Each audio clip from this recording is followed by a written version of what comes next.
I want to thank everybody for coming tonight. Appreciate it very much. I'm not the greatest public speaker, but I'll do my best. So I kind of put my presentation called Standing in the Offering Plate. And in Sunday school, there was a story about a family at a church, and during the offering, they turned around. This family turned around and found their daughter standing in the offering plate, and because the daughter says, that's I'm offering myself, and I thought about that, and it kind of hit me that when you go on a missions trip, that's what you're doing, because you have no idea what's going to happen. So you put yourself in the offering plate and say, Lord, here am I. So I got to go to Lima, Peru, and what a cool place to go. I would love to try to go there sometime and look at all the Mayan ruins and stuff like that, but we didn't get to go and do that. That's okay. During this time of the year, it's winter, if you want to call it winter. All right, lows may be around in the 50s. People were wearing parkas and hats and stuff like that. It's like going to Florida, I was in a t-shirt. It was fantastic. All right. So down there, being it's in the water down there, it's very foggy during this time of year and overcast because of the waters that are coming in. They're warm and cold and stuff like that. So you get this all day long. At least it's not like India, where when we went to New Delhi that one time, and it wasn't fog, it was smog. But we actually did get to see the sun a few days, and when it did, it was just absolutely gorgeous out. But this was a view from my hotel window, looking over the province of Lima, Peru. And let's see. While we were there, our guide, Rosario, she did a fantastic job. If you ever want to go down there, let me know, and I'll see if I can get a hold of her, because she is the bomb when it comes to taking you places. She introduced us to a cool water park. I mean, this was just a small, you walk through there, and there must have been 50 fountains through this place. And what a really neat place to go. Everything was lit up and everything. There was a little, a little arch place right up in here. Over here, there was a wedding going. A lady was getting her wedding pictures done. I photobombed her. So it's my job. There are many like, but that one was mine. We went to, this was our team, our whole team. We went to a beach. This was the last day they were there on Sunday. If you want to call it a beach, that was their idea of a beach. It's all rock. Kind of interesting. And if you look up on the side cliffs, it's very like a sandy, rocky area. And you would think that, I think over the next 50 years, if it lasts, I think those hills are going to be in the ocean, because it's slowly just eroding away. Yeah, this is kind of like Where's Waldo? So here I am here. For all those people that ask, is Brian really over in Peru? Because we don't see many pictures. I'm sorry, I must be camera shy. I stay away from the camera. So, while we were there, the chicken, I'm sorry, Mr. McConnell, they got your chicken beat hands down. They had the best chicken in the world. They say there's like 3,000 types of different potatoes over there. But funny thing is, all we've ever seen were French fries. So the avocados were fantastic. The fresh vegetables, those were great. So as you can see, every time we had something, we had French fries, almost, or rice. And then, of course, we did find an ice cream joint, which was nice. But that was right around from our hotel. It could be dangerous. So that was all good. Enough with that stuff. So this is our first wheels place that we went to. We had a very condensed area to work. for as many people we had. But this is the Wheels for the World area that we're in, the distribution. We did 2 days here, and then we packed everything up in boxes and took it to another place. So that was kind of a crazy thing we had to do. We had 8 stations in this one area here. From here, we had 8 stations all in this one area. And actually, I think we added a 9th station over here. We did cushions and stuff over here. We had some fantastic people doing some sewing and stuff, making stuff for us. And, well, you don't see us, but all the mechanics were, well, there was only 4 of us, so can't say much. We were all stuck back in the corner here, so that was kind of tough. Very short, very small area that we had to work in.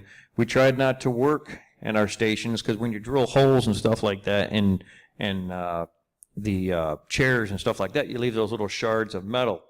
So you had to be careful of that. And as soon as if you did do that, you always went back and you tried to sweep everything back up.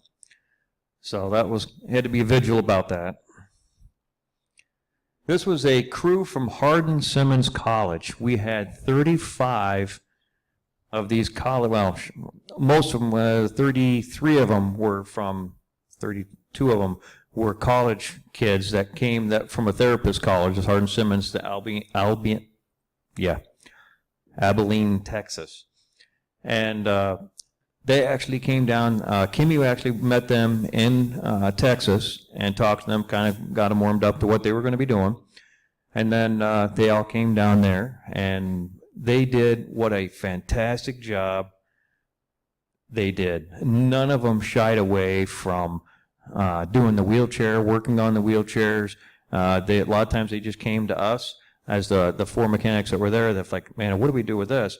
And then we would help them out with that. But they did what a fantastic job they did.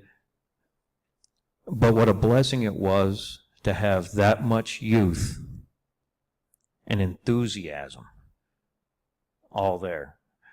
I mean, we can only put out so much, but as the younger you are, obviously, the better it is, and you don't get as tired as fast as you do, as we do. I say that, I feel like I'm getting old now. Holy cow. So there. I mean, we did have it was great to have all these guys here. These were professors. And then, let's see, and Joe here, he's another professor. And obviously, you guys know who Kimmy is. And this lady here was the mother of this one who got to go on a trip with him. So that was pretty cool. And then there was another one, I think she must be taking the picture, who also was another professor. But what a fantastic job they did. And then we got the bones of the operation. Without us, the rest of it's mush. All right, so this is Jody. She, believe it or not, that young lady right there is 72 years old. All right, she did fantastic. She kept up with everything. She did a lot of the cushions and helping with seat belts and stuff like that. What a beautiful saint that she was for everything that she did. This right here would be Joseph. He's actually from Thailand. His dad started a wheelchair business over there, and now he's taken it over. So actually, they actually work on wheelchairs and fix them and everything like that. He said it was kind of nice to get in, because I guess he's done wheels trips over, or had wheels places there. But he ended up, he said it was nice not having to coordinate everything, and he got to just work on chairs. And boy, did he do that. Some of his chairs, he just ripped down to the nuts and bolts, and there was nothing left. So it was really neat. I think most of you guys know this guy. This is Bruce. We got Nolan here. He was 18 years old. He was out of the same area as Bruce and Kimmy. And he did robotic challenges and stuff like that. Great kid. The kid was unbelievably sharp. I guess he goes there and does those things where they send him a box of stuff and says, here, make a robot and see what you can do with it. Very smart kid. I say kid.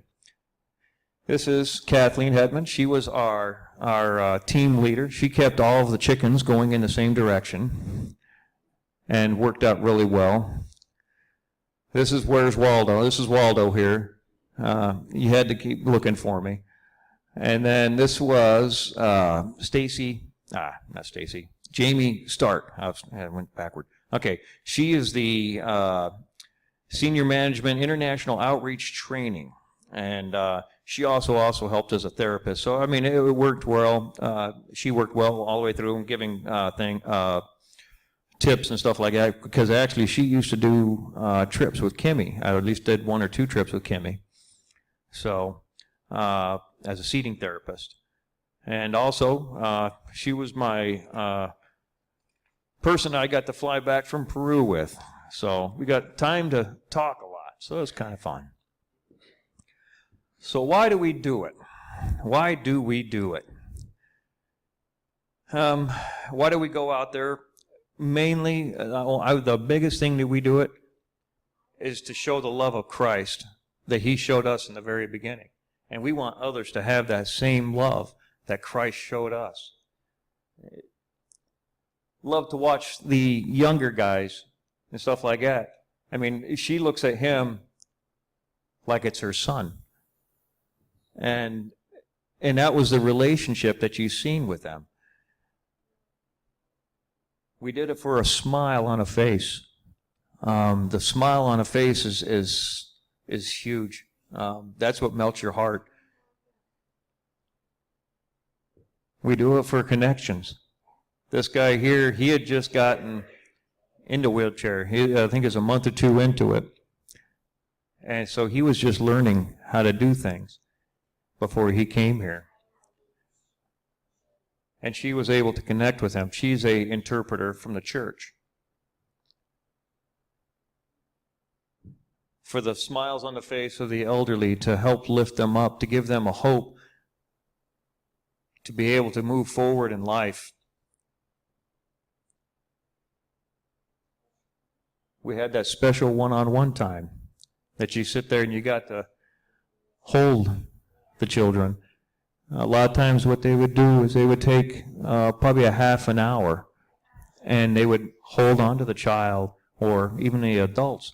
They'd hold on to them, and they would test what they can do. Can they have any body control? Do they have arm control and strengths and stuff like that? So they'd take a half hour and do that. Or you had the other times where you would sit there, and while the mechanic was working on the chair, they would just hold on to the kid.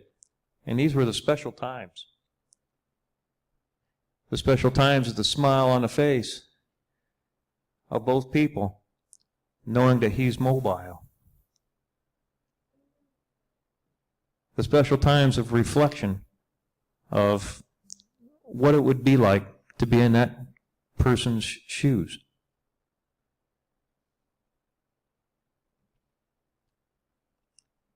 And just prayer time. A lot of times you just sit there and you pray over them.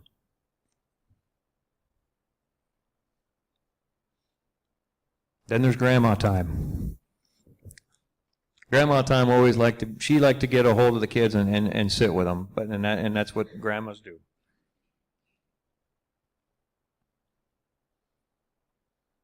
And again, just a connections time with the kids and getting a face-to-face time with that person.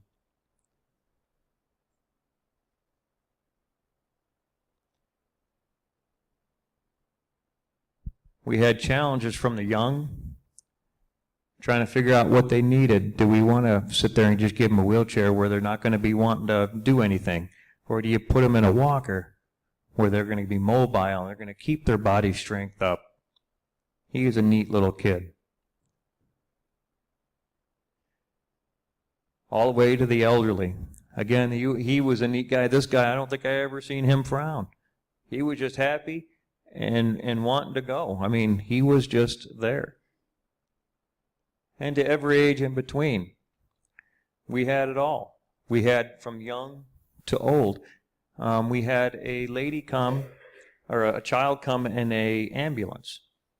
And she was too sick to come inside, so they went out, kind of figured out what she would need, found a wheelchair, and then we worked on it for hours, getting it to where it needed to be. And when it was finished, we took it to the hospital because the person couldn't stay away from the hospital at that time because of her sickness.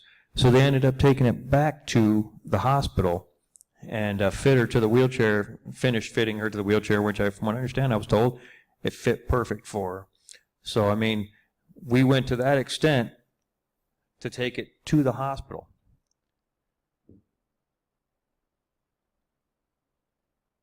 We had mechanical challenges. See, I was there. See, I worked on wheelchairs. But we had everything we did, I mean, you would always go over to a wheelchair and you kind of figure out, okay, can this work? And you bring one over and you might sometimes bring 2 to 3 wheelchairs over to one person and kind of figure out, okay, which one's going to work, and you'd tear one all apart thinking it would work, and you'd get them in the wheelchair and find out it didn't work, and then you'd have to put it all the way back together, and it was the mechanical challenges of that, trying to figure out what to do with it. We had small working areas. That's about as big as our area was. You could get about 2 guys. It was a 4x8 sheet of material that we were sitting there working on. We're working through little bags of bolts and nuts and little boxes of all kinds of stuff shoved everywhere. So it was interesting to try to play with. Again, this is more working space. This was all the wheelchairs, all these here. This is where we're using the stage as a little bit of our tool inventory, and then right over here we would have our working area.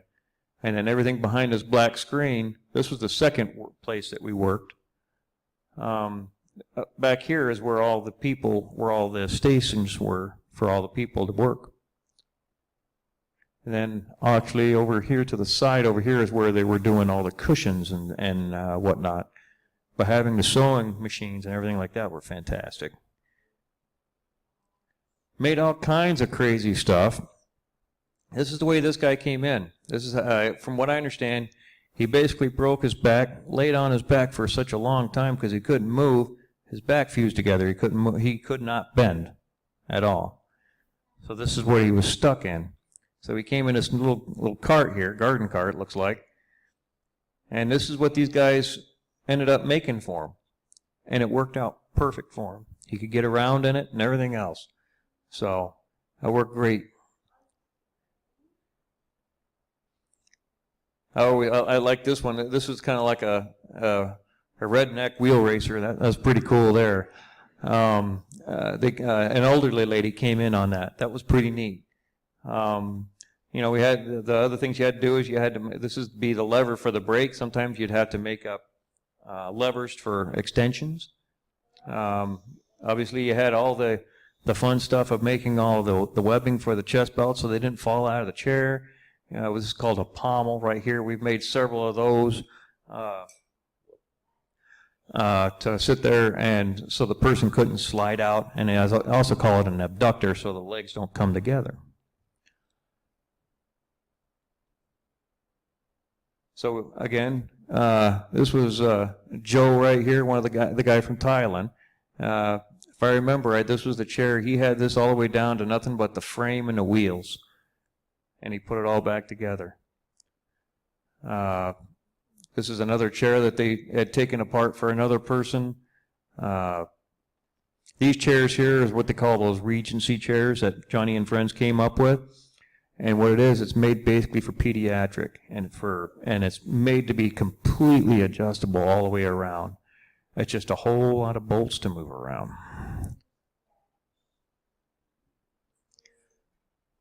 So we had spiritual challenges. When you see happy little guys like this, and you think, why couldn't he just be? What would he be like if he wasn't like this? You see kids like this, and from what I understand, he had encephalitis. I think it was. He had a brain bleed, and it was from being bullied at school, and he got beat up at school, and this is where it ended up. And you think about that going, man, in our society you don't see this. Very few and far between. But in this society, this down there is probably the one thing that I probably heard most of happening. Brain bleed from falling or whatever. And this is where it ends up. like I said, they were kids with with great attitudes like him that were trapped in this warped up body. The scared cries of the children when they're scared and tired. I mean, they get this poor girl there. I think she was there for like 4 hours, and she was just so scared. But her mental status, she cried like a little baby. It wasn't a scream loud. It was a and it was, that was one thing. But at the same time, go back. Hey, not him. Him. The faces of the parents that were tired.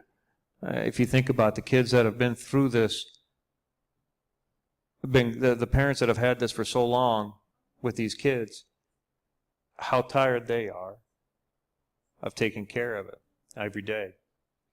So those are the spiritual challenges that face you all day. And then you have the exhaustion from just being on your feet all day, standing there, bent over a lot of times, stooping, bending, crawling under, a long day, and it's all on concrete, and it wears on you after a few days.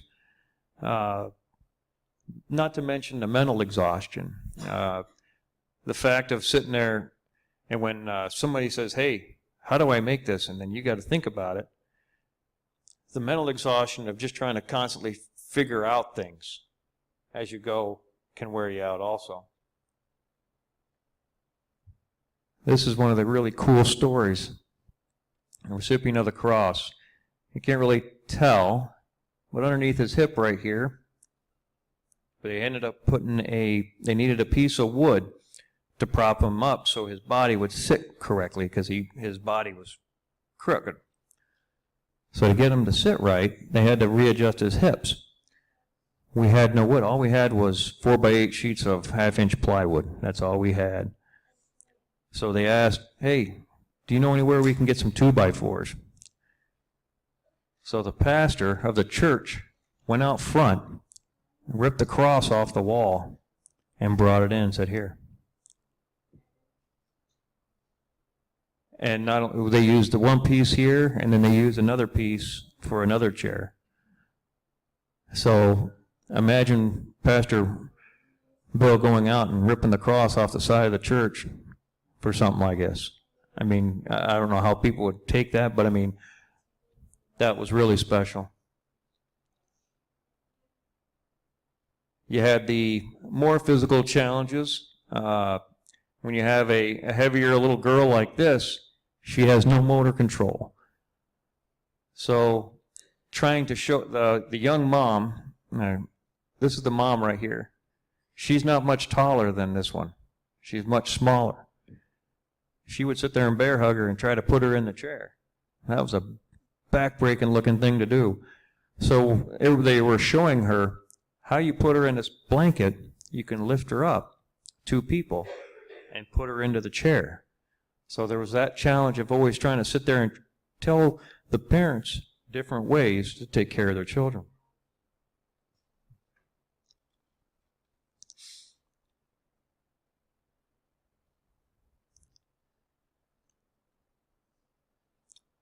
Once again, one of the really special things that I seen on this trip was the young kids catching a vision of this. None of them batted an eye to jump in.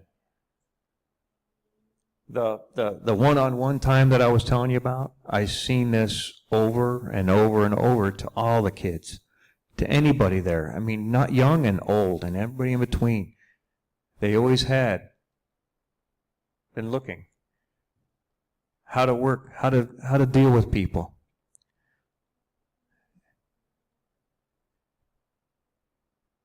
A lot of prayer time. Sometimes if they had a hard one to work on, they would sit there and they'd pray, Lord, how do we get through this? And they would do it.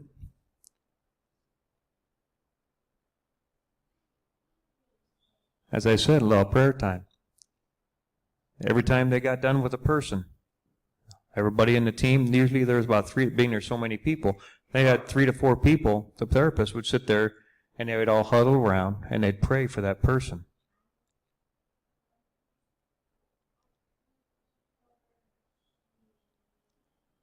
I like this picture just for the simple fact, if you remember all the other pictures that I had of him, this one special kid, he always had that big smile on his face.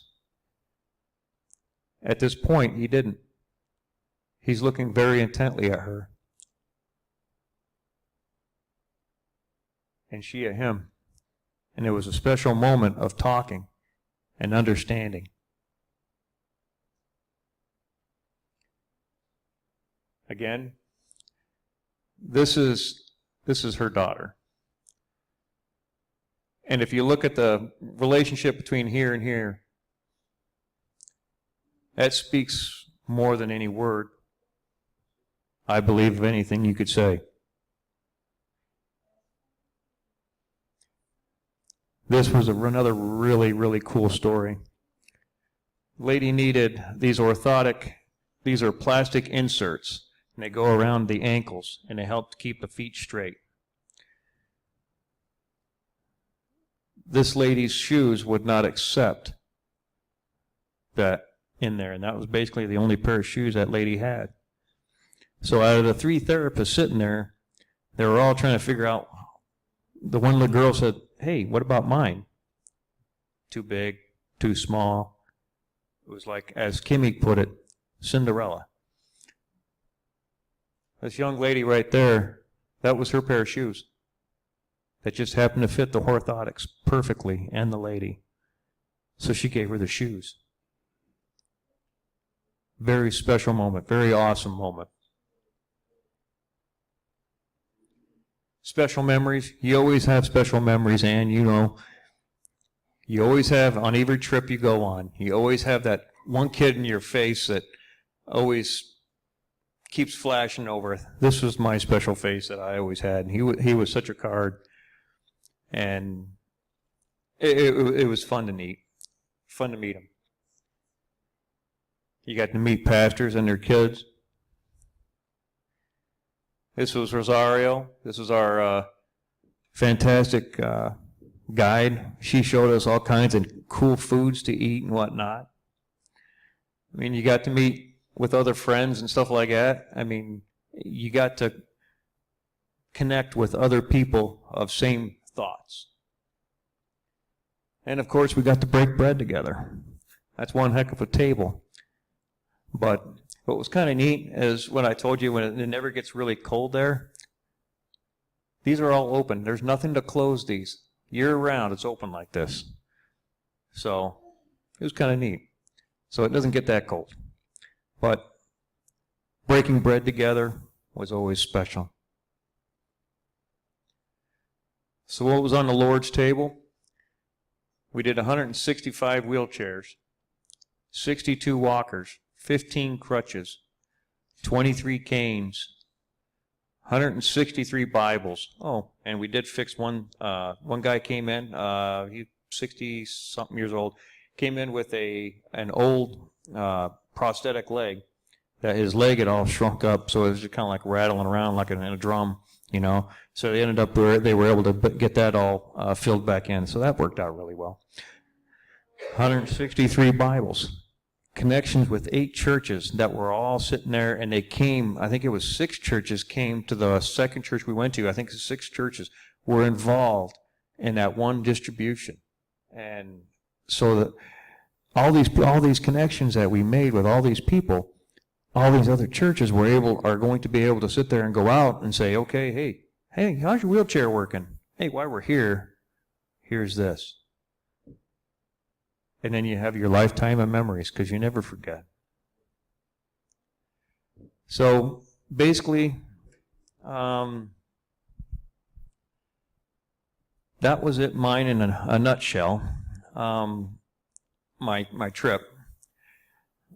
What I did want to read to you, wrong one. I forgot to bring my Bible up here. I'll get it just a second. It's coming out of Luke 12.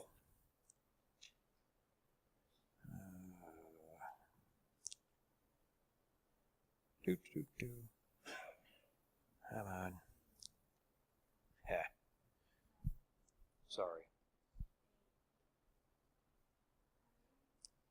I got to remember how to run this crazy thing.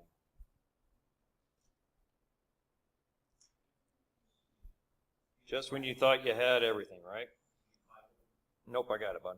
Thank you. So we're going to be in Luke 12, 42 through 46.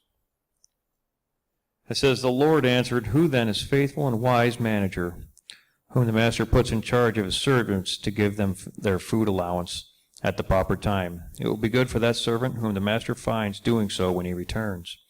Truly I tell you, he will put him in charge of all his possessions. But suppose that servant says to himself, My master's taking a long time in coming. And he begins to beat the other servants, both men and women, and to eat, drink, and get drunk. The master of that servant will come on a day when he does not expect him, and at an hour he is not aware of. He'll cut him to pieces and assign him a place with the unbelievers." I came with that as I said before, on my way back, I got to spend a lot of time with Jamie Stark and talking with her. And this, I haven't told anybody else this, but she asked me, she says, "Brian, after talking with you, would you ever think about becoming a leader, team leader?" And I says, I myself, I'm not the kind of person that's a details person. I'm the guy that you send to go take a hill. All right, I'm the guy that I don't worry about the details, the bullets and stuff like that. No, I'll worry about that later. And we just go and take the hill. So as I was thinking about it later on, as we talked, I talked about my wife. Who is the details person? And my wife and I, as much of you know, are very much a team. And that's what we do. We work as a team. That's what happens when you're a jarhead. You don't got much choice. So she said, "Would you think about being a co-leader team? Do it together." And I says, "I'll have to give the thought, and I'll talk it over with Donna."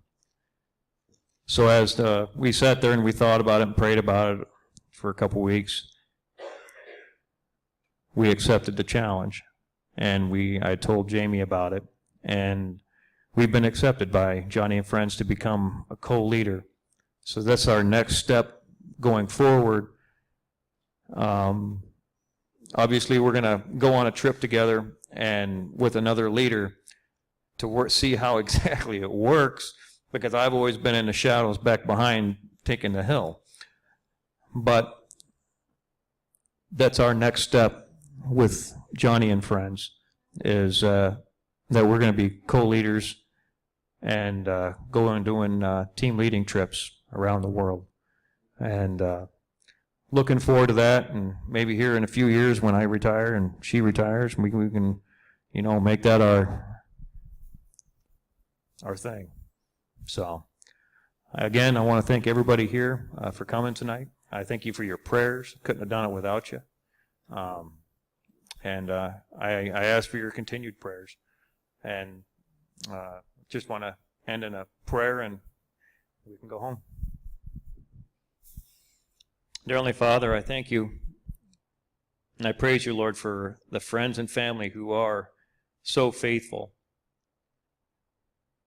Faithful in praying, faithful in believing. I pray, Lord, that you continue to bless these people in this church. For all my friends and family, put your hand upon them. Bless this church and everyone in it that prayed and gave. I pray, Lord, that you would be with us all. And I pray with Johnny and Friends. Lord, I pray for all these, the contacts down in Peru that we went and seen. I pray, Lord, that your hand would be upon them mightily. For the 143 people who accepted Christ while they were down there, while we were there. I pray, Lord, that you be with every one of them and that you would lift them up. And I pray, Lord, that you would bless everything we do and say. In Jesus' name, amen.